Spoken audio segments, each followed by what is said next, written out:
नमस्कार साथियों। संसद का ये सत्र अत्यंत महत्वपूर्ण है।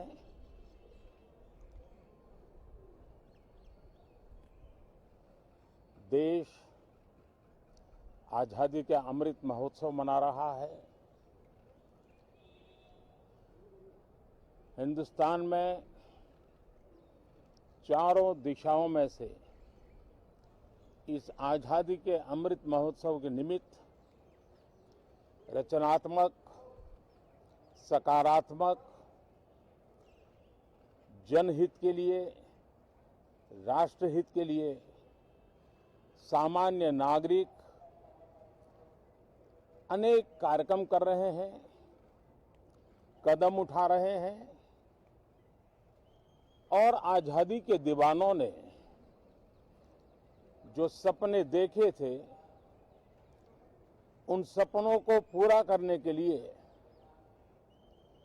सामान्य नागरिक भी इस देश का अपना कोई न कोई दायित्व निभाने का प्रयास कर रहा है। ये खबरें ये अपने आप में भारत के उज्जवल भविष्य के लिए शुभ संकेत है।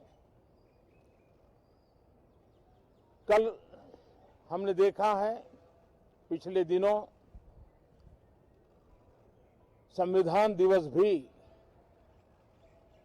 नए संकल्प के साथ संविधान के स्पिरिट को चरितार्थ करने के लिए हर किसी के दायित्व के संबंध में पूरे देश ने एक संकल्प किया है। इन सब के परिप्रेक्ष्य में हम चाहेंगे, देश भी चाहेगा, देश का हर सामान्य नागरिक चाहेगा कि भारत का संसद का ये सत्र और आगे आने वाले भी सत्र आजादी के दीवानों की जो भावनाएं थी, जो स्पिरिट था, आजादी के अमृत महोत्सव का जो स्पिरिट है, उस स्पिरिट के अनुकूल संसद भी देश हित में चर्चाएं करे, देश की प्रगति के लिए रास्ते खोजे, देश की प्रगति के लिए नए उपाय खोजे और इसके लिए ये सत्र बहुत ही विचारों की समृद्धि वाला, दूरगामी प्रभाव पैदा करने वाले सकारात्मक निर्णयों वाला बने। मैं आशा करता हूं कि भविष्य में संसद को कैसा चलाया, कितना अच्छा कंट्रीब्यूशन किया, उस तराजू पे तोला जाए, न कि किसने कितना जोर लगा करके संसद के सत्र को रोक दिया। ये मानदंड नहीं हो सकता है। मानदंड ये होगा कि संसद में कितने घंटे काम हुआ, कितना सकारात्मक काम हुआ। हम चाहते हैं सरकार हर विषय पर चर्चा करने के लिए तैयार है, खुली चर्चा करने के लिए तैयार है। सरकार हर सवाल का जवाब देने के लिए तैयार है और आजादी के अमृत महोत्सव में हम ये भी चाहेंगे कि संसद में सवाल भी हो, संसद में शांति भी हो। हम चाहते हैं संसद में सरकार के खिलाफ, सरकार की नीतियों के खिलाफ जितनी आवाज प्रखर होनी चाहिए हो, लेकिन संसद की गरिमा, स्पीकर की गरिमा, चेयर की गरिमा, इन सब के विषय में हम वो आचरण करें जो आने वाले दिनों में देश की युवा पीढ़ी को काम आए।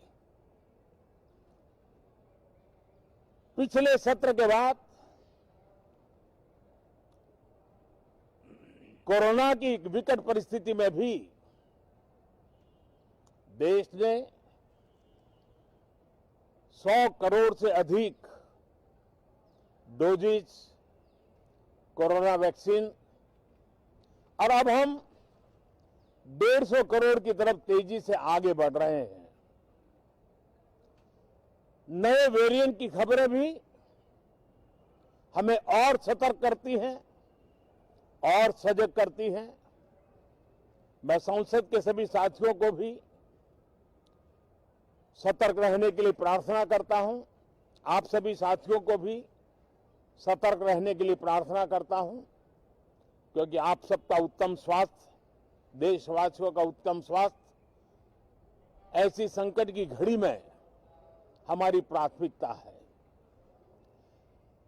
देश के 80 करोड़ से अधिक नागरिकों को